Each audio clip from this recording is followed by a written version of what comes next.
Macross. Mais oui, ce sont les avions de chasse façon Top Gun qui peuvent se transformer en robots avec plein de dogfights. Gundam. C'est deux factions qui se battent avec des robots de 50 mètres. Les gentils ont une sorte de V sur le front et les méchants ressemblent à des cyclopes. Dankuga. C'est pas des militaires dont des robots qui s'assemblent pour devenir un plus gros avec au centre un véhicule mammouth. Tobigage. Les robots ressemblaient déjà à quoi? Bonjour à tous et bienvenue. Si vous êtes toujours en train de réfléchir, vous n'avez plus besoin de le faire parce que je vais le rechercher pour vous. Dans ce dossier, je vais revenir sur la série Tobikage, de son histoire de production, son synopsis et aussi vous expliquer quelle place cette série a laissé dans le cœur des fans au Japon.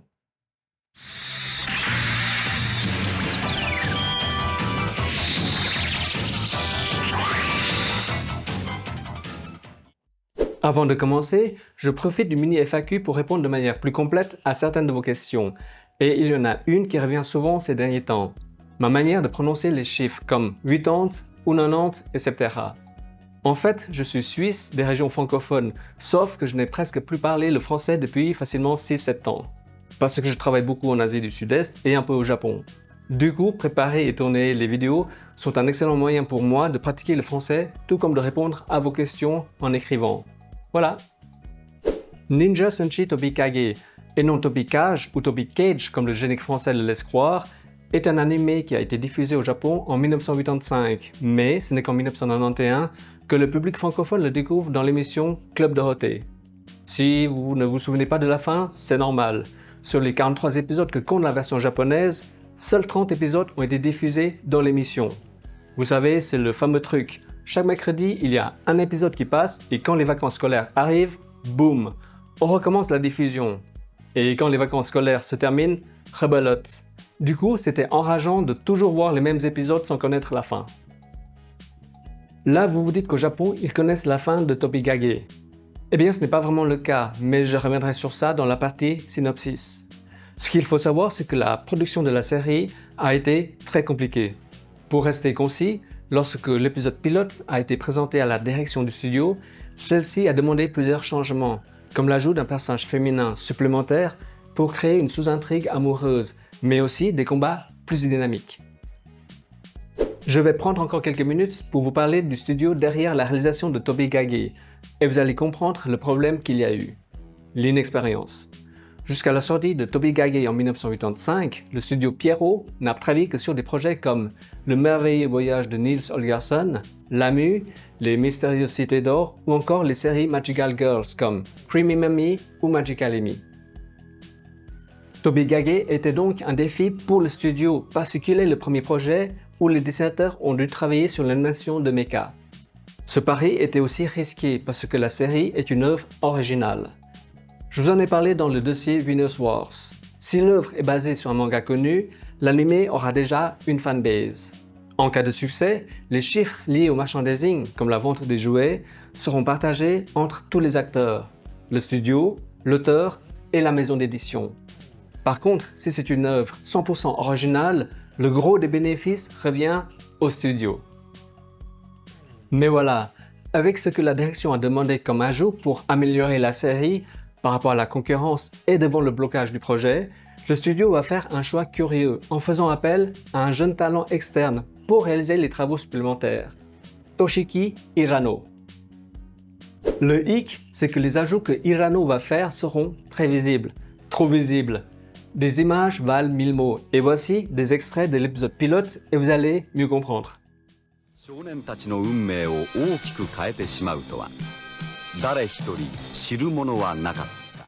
Vous avez remarqué? Eh oui, le personnage de la princesse Romina, qui a été ajouté pour créer le triangle amoureux, possède un design différent des autres personnages. Pour ne pas dire mieux dessiné que les autres personnages, à cause de la patte artistique de Hirano. Idem avec les scènes de combat. Il y a celles réalisées par l'équipe principale et les petites séquences animées et dirigées par Hirano, qui sont plus belles et mieux animées.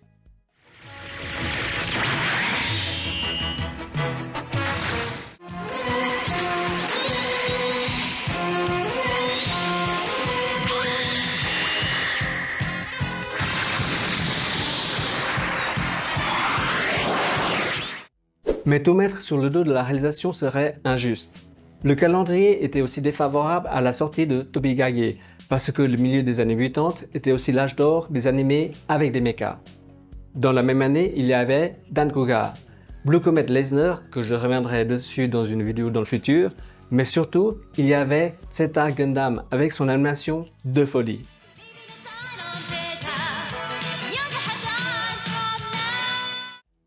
Autant vous dire que la concurrence était rude. Et comme vous connaissez maintenant le contexte général sur l'histoire de production de Tobigage, tout était presque défavorable à ce projet.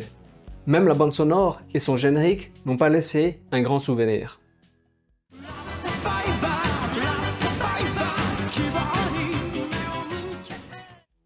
Mais le gros coup qui va être porté à la série sera le départ de Toshiki Hirano, qui va se faire embaucher par un autre studio. Mais oui, souvenez-vous, Hirano ne travaillait que comme auxiliaire et avec le talent qu'il a montré, c'est normal qu'il allait se faire pister par la concurrence.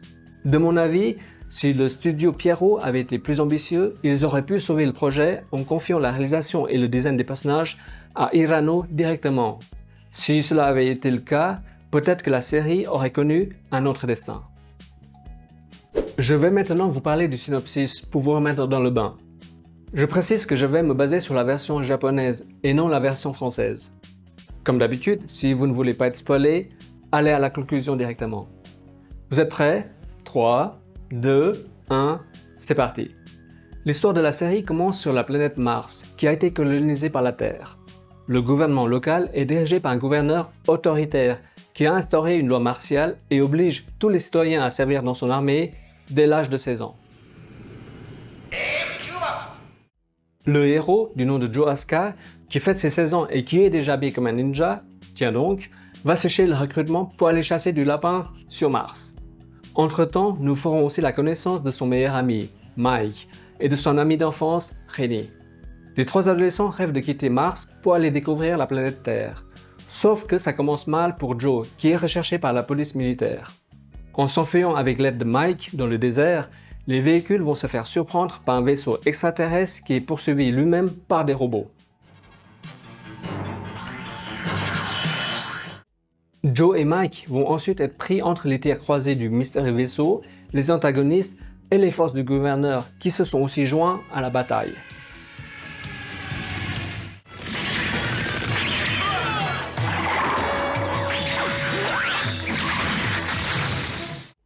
Pour sauver son meilleur ami, Joe va essayer de fuir dans le vaisseau extraterrestre et va tomber sur la princesse Romina et son escorte. Et dans la confusion, il va finir dans un robot qu'il va réussir à contrôler par hasard.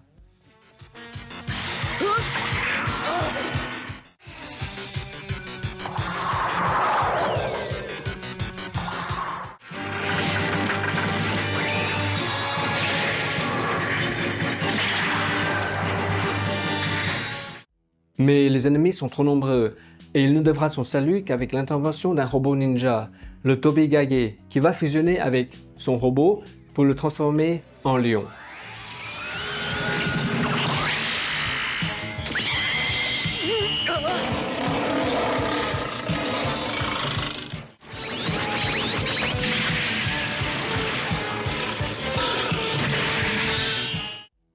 Ce mécanisme va être utilisé plusieurs fois tout au long des épisodes de la série.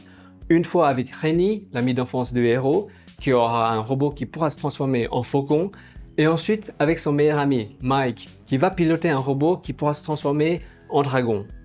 Au passage, le design et l'animation du robot dragon est vraiment pas mal, et fait penser à Morox dans XOR, pour les connaisseurs.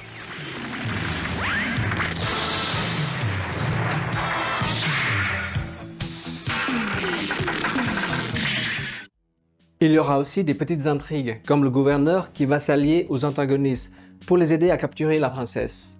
Son but est de gagner les faveurs de l'Empire, les méchants, pour utiliser leur force et conquérir la Terre. L'histoire va aussi mettre en place une intrigue amoureuse triangulaire entre Joe, Rennie et la princesse Romina.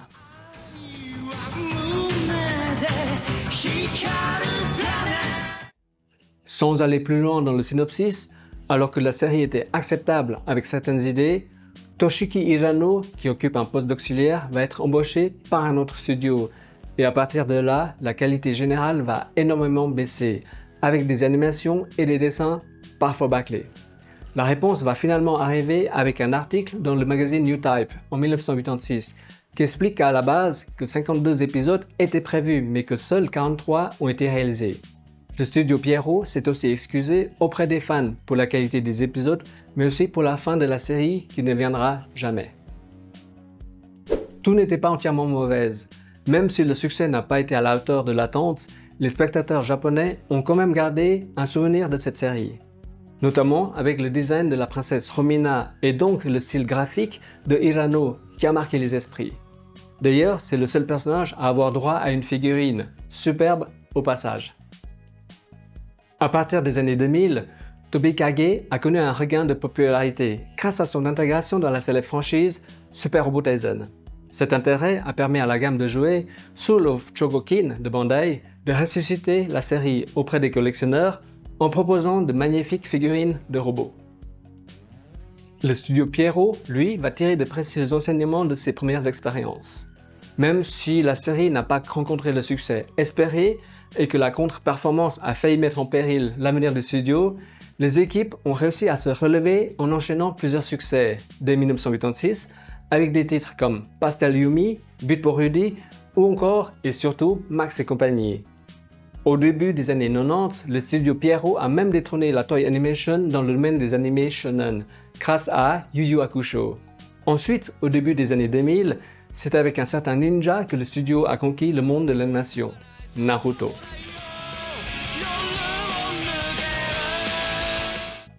Pour conclure le dossier Tobikage, retenez surtout le nom de Toshiki Hirano.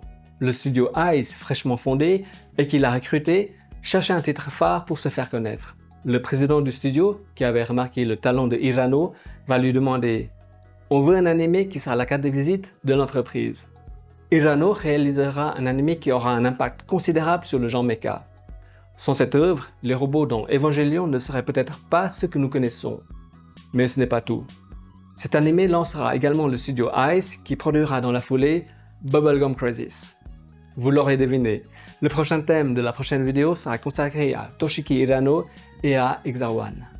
Mais pour vous, en attendant, quel souvenir gardez-vous de Tobikage? N'hésitez pas à le partager dans les commentaires.